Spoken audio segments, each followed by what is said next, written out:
Cek mic. Halo semuanya, selamat datang di Sound Smakers, channel tontonan favorit kamu. Halo cuy, apa kabar? Gimana kabar kalian hari ini? Oke deh, kali ini gue bakal nyeritain sebuah film yang berjudul Cherry Falls. Dan film ini menceritakan tentang balas dendam seorang wanita cantik yang dimabar oleh sekelompok pria culun pas mobilnya mogok di tengah jalan malam-malam cuy. Waduh, ngeri gak tuh? Gimana balas dendam dan epic comebacknya si mbak-mbak ini? Pertanyaannya adalah siapakah yang balas dendam? Waduh, oke deh, daripada penasaran mending aja langsung kita mulai dan tarik mon intro.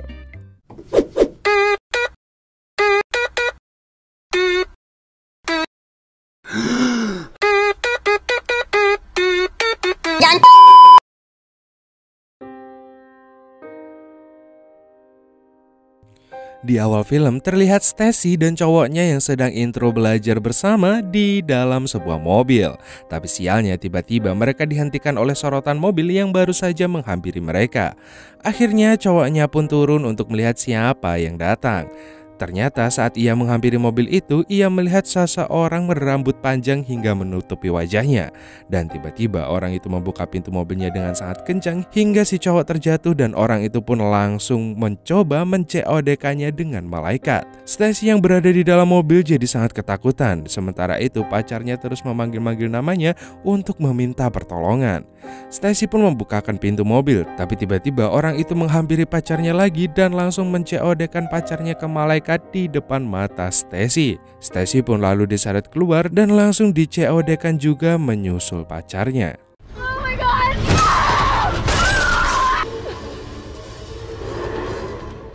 Scene pun berganti, terlihat Jody dan pacarnya juga sedang intro untuk belajar bersama di dalam mobil juga. Hingga tiba-tiba mereka dihentikan oleh sorotan lampu mobil.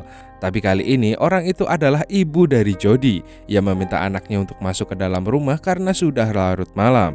Jody pun langsung menuruti perintah ibunya dengan mengendap-endap. Ia berhasil masuk ke dalam kamarnya. Saat ia sudah berada di dalam kamarnya, dia menyalakan lampu. Dan ternyata ayahnya yang merupakan polisi sudah menunggunya. Ia lalu dimarahi untuk tidak pulang larut malam.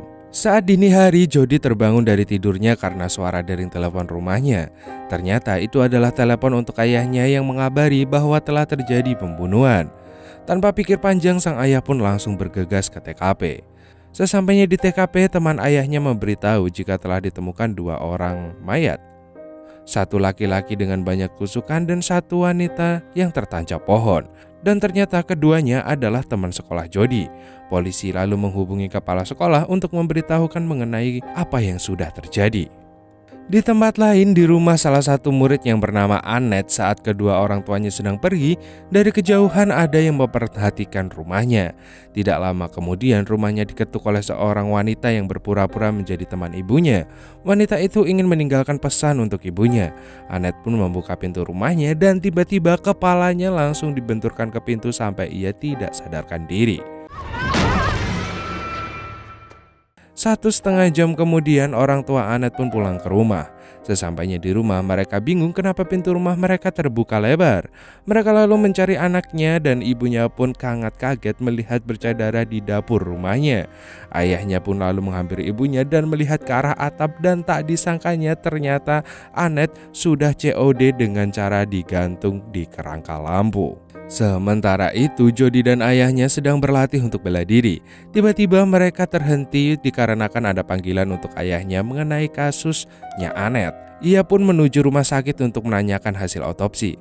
Dokter mengatakan jika di semua kejadian itu ditemukan banyak sekali air bibit suci dari laki-laki di bagian tubuhnya. Namun setelah dicek mereka semua masih suci. Jadi pada intinya si pembunuh itu tidak menjelajahi kawah para korban.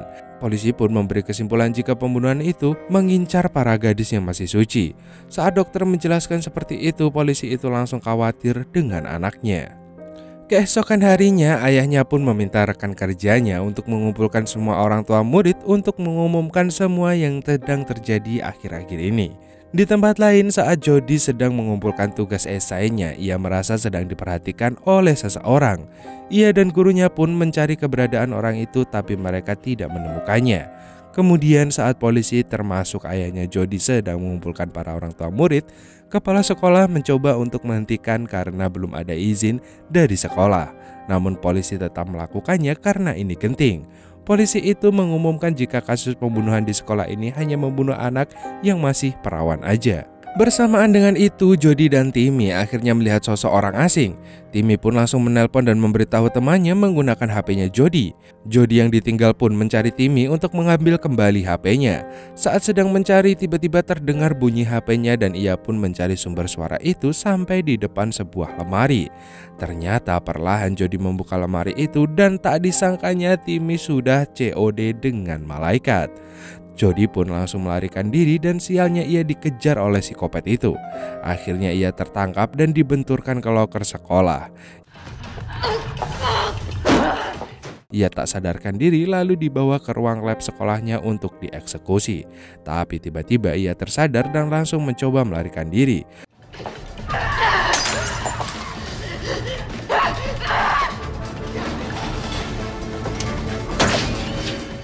Untung saja ia berpapasan dengan ayahnya dan mengatakan jika ada yang hendak membunuhnya.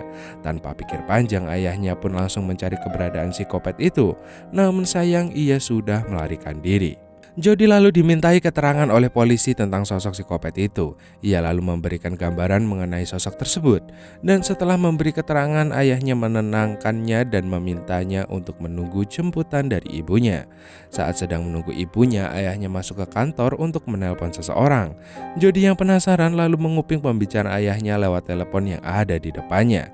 Ternyata ayahnya menelpon kepala sekolah dan ia menebak jika dalang dari pembunuhan itu adalah mbak-mbak bernama Laura Lee Sherman. Sialnya, ayahnya mempergoki Jody dan langsung bertanya apa yang sedang ia lakukan. Jody pun beralibi jika ia sedang menelpon ibunya. Tak lama, kemudian temannya yang bernama Sandy datang untuk menghampirinya dan berkata jika info pembunuhan itu sudah menyebar di semua sekolah.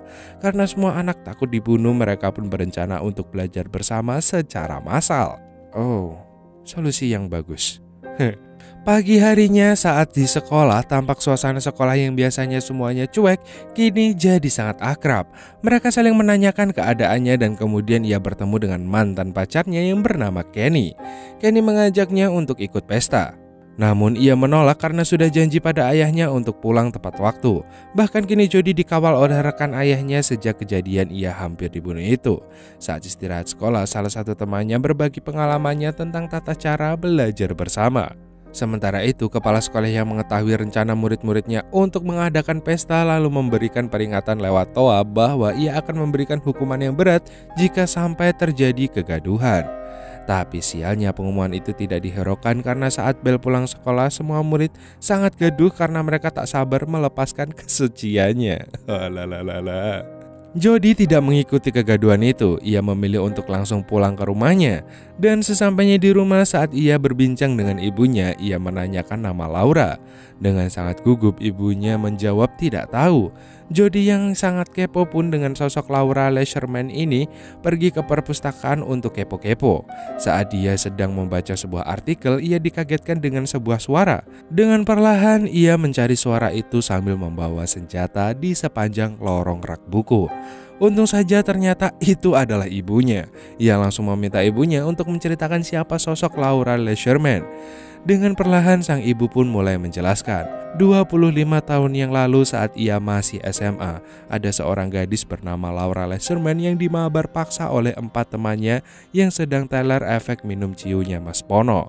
Namun kasus itu tidak pernah diselesaikan, sehingga 4 pria itu masih hidup dengan bebas dan bahagia. Akhirnya wanita itu pun pergi meninggalkan kota dan 2 pelaku pun juga pergi ke kota lain sehingga hanya menyisakan 2 pria, yaitu adalah kepala sekolah dan juga ayahnya. Jody menanyakan apakah ayahnya itu menyerahkan diri kepada polisi atas apa yang terjadi. Ibunya menjawab tidak karena mereka teman baik dan saat itu mereka sedang teler. Scene berganti terlihat ayah Jody sedang berada di depan rumah Laura Sherman. Ia pun masuk ke dalam rumah itu dan memeriksanya. Sesampainya di dalam, ia menemukan barang-barang bayi dan terdapat boneka bayi yang dirantai lehernya. Saat ia berjalan keluar, tak disangkanya di rumah itu ia diperhatikan oleh sang pemilik rumah. Setelah ia masuk kembali ke mobil, seakan mengingat sesuatu yang sangat ia takuti. Sementara itu, Jody menghampiri pacarnya untuk curhat tentang apa yang telah ia alami selama ini yang membuatnya kesal pada orang tuanya.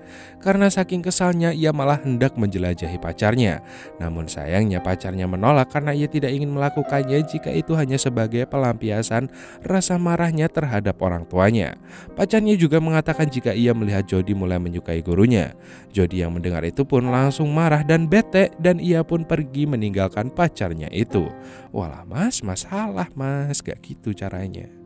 Scene berganti memperlihatkan ayahnya yang sedang menuju kantor kepala sekolah. Sesampainya di sana, ia melihat kepala sekolah yang sudah meninggoy dengan tulisan perawan di jidatnya. Bersamaan dengan itu, sudah ada seorang yang bersiap untuk memukulnya hingga tak sadarkan diri. Kemudian terlihat pesta masih berlangsung dan polisi pun ikut menjaga semua siswa di sekolah. Mereka pun saling berpasangan dan mulai terbawa oleh suasana malam. Walalala. Sementara itu, Jody menghampiri rumah gurunya. Ia melihat gurunya itu sedang membuka sebuah kotak dan menawarkan bantuan kepadanya. Saat sedang membantu gurunya, Jody bercerita jika ia sedang ada masalah dengan ayahnya.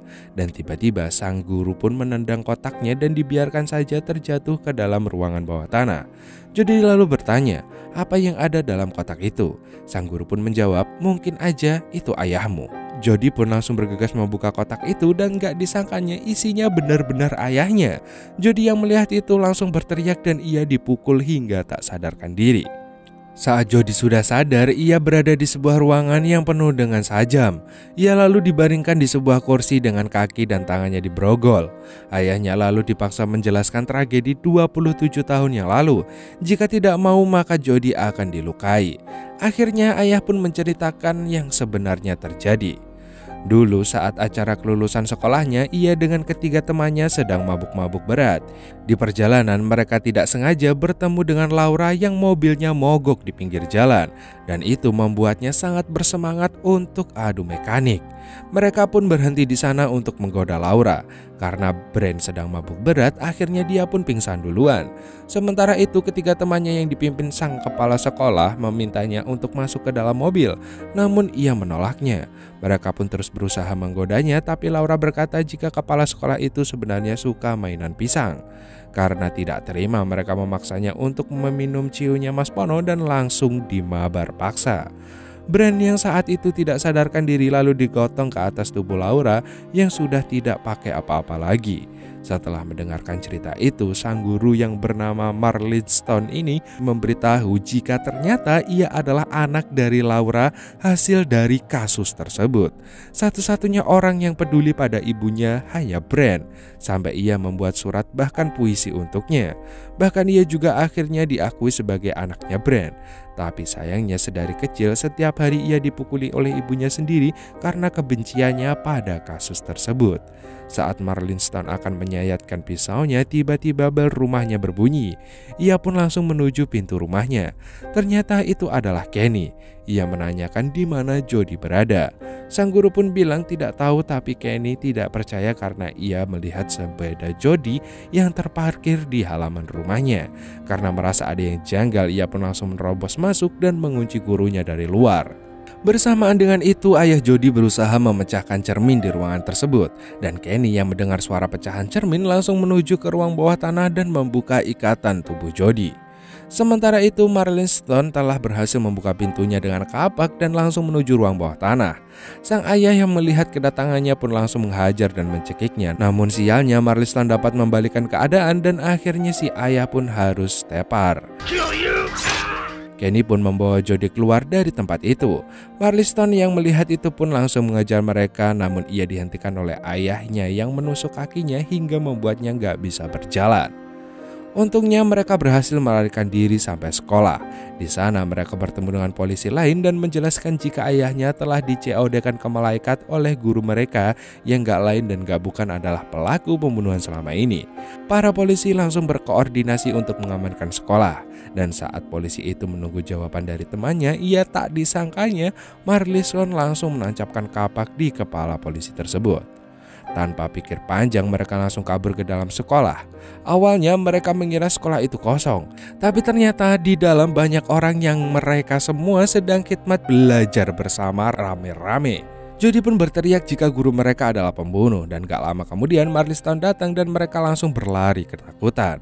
Saat Jody sedang mencari Kenny, sialnya ia tertangkap dan ia dicekik sambil memegang pisau. Dari arah belakang, Kenny langsung menyerang gurunya. Namun sialnya, Kenny terkena pisau dari Marliston. Jody yang melihatnya hanya bisa berdiri kaku. Marliston pun tanpa pikir panjang langsung menyerang Jody. Untung saja dengan sigap Jody mendorongnya keluar hingga ia terjatuh ke lantai 1 dan tertancap kayu pagar sekolah yang rusak. Salah satu murid yang berusaha mendekat mengecek kondisi gurunya, tapi tiba-tiba ia terbangun lalu menjambak rambutnya. Dengan cepat polisi yang melihat itu langsung menembak Marliston hingga dia akhirnya COD dengan malaikat. Hari pun berganti. Jody dan ibunya dimintai keterangan oleh polisi tentang kejadian ini dan kejadian 27 tahun yang lalu. Dan setelah keluar dari kantor, Jody merasa ada yang mengawasinya. Ternyata itu adalah Laura dan filmnya pun selesai. Anjir, ternyata di akhir film masih ada Lauranya cuy. Dan menurut gue kayaknya mereka belum hidup tenang di habis ini.